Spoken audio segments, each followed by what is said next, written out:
I was alone until he found me. A year ago today, my girlfriend of 2.5 years cheated on me.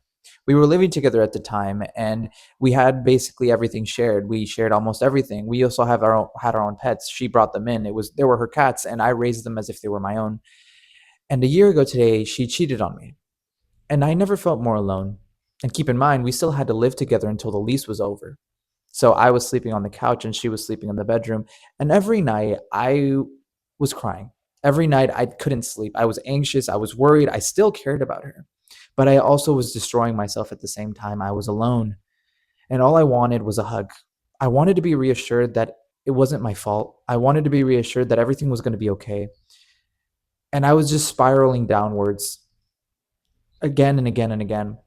And I remember this week, I was crying on that couch and trying to fall asleep, asking myself time and time again, was it this? Was it that? Was it my hair? Was it my nose? Was it all of this? Why did this happen? I thought everything was going to be fine. This year was supposed to be our year. Why did this happen? And I made a plea. I made a plea to God. I said, all I want is a hug. And I don't know what happened, but I fell asleep. The next morning I wake up, but I wake up feeling different. See, after this breakup and before this night, I would just go to sleep feeling like the absolute worst and wake up just in pain.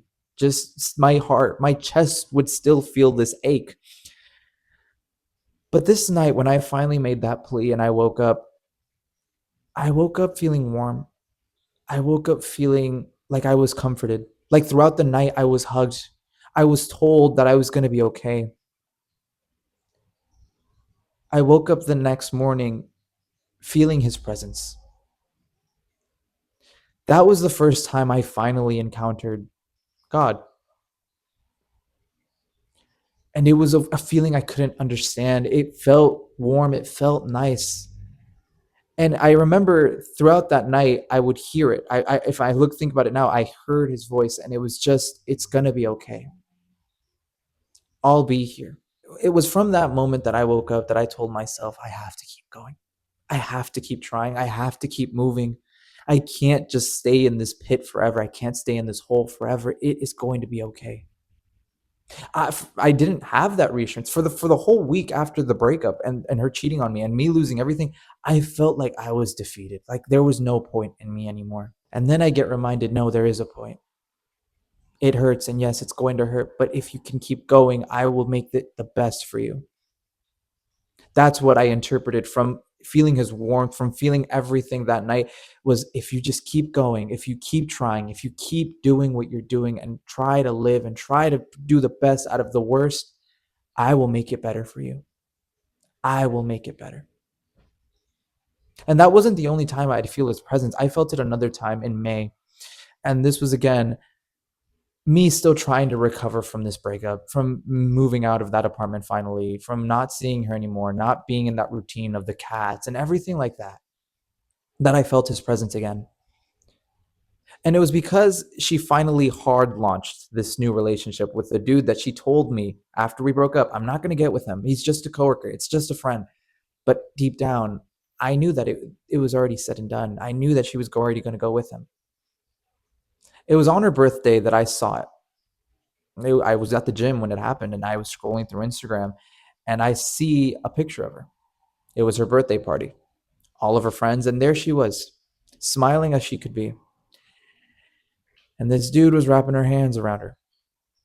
Needless to say, I was at the gym and I just felt shock. I was trying again to navigate through my feelings, but seeing this, one, I had so much more motivation to keep going at the gym. I was already at the end of my workout, but I told myself, well, hey, more gym motivation. Let's go. I stayed there for another hour doing more workouts. But then after that workout, after I finally left the gym, I still felt a lot of energy. I still felt her. I still felt this repercussion. So I was living with my parents at the time, and I decided to go to their house. And me and my family are kind of like a big boxing family. My brother is a boxer. I'm sort of a boxer myself.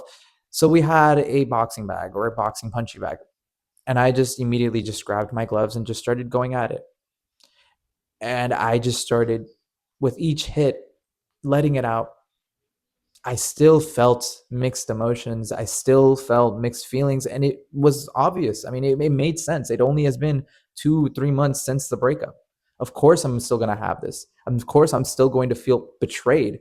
And even now, at a more public level, because now she's demonstrating, she's showing, hey, I'm okay. I'm in this new relationship. And yet I'm still here. So I let out with every punch. And eventually, I was just yelling with every punch.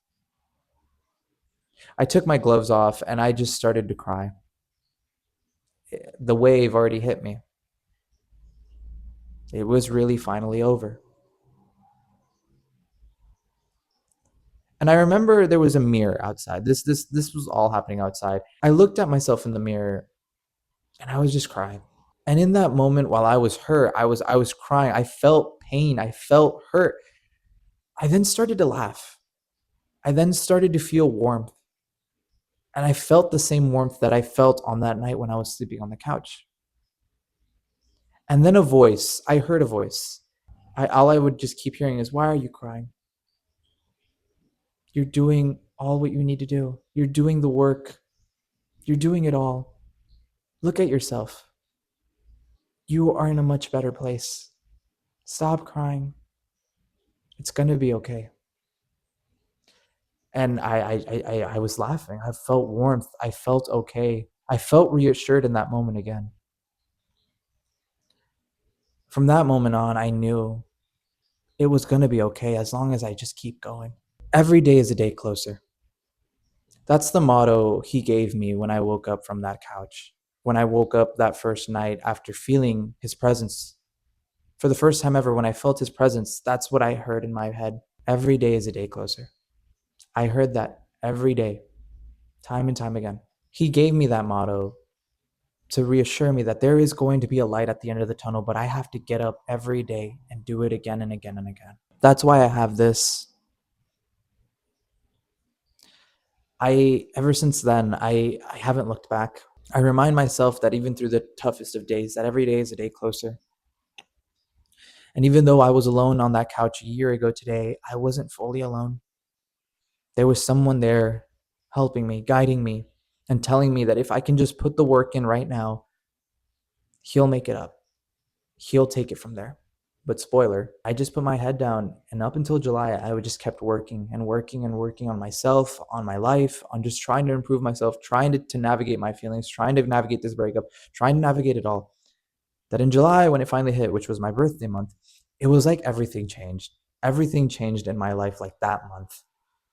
Because not only did I get this apartment that I'm living in now, I got to go on a trip with my friends. I got to drive the entire Oregon coast. I've got to explore another side of Oregon, my home.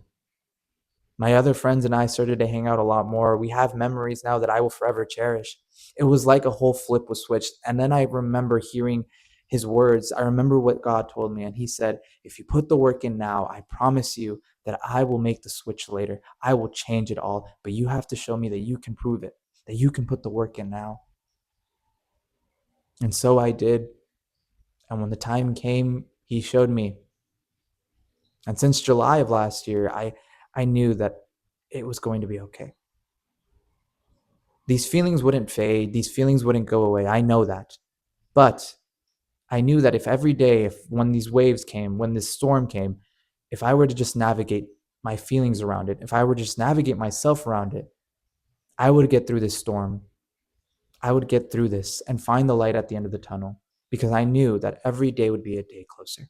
A year ago today, I was sleeping on that couch more alone than I could ever be. But I wasn't alone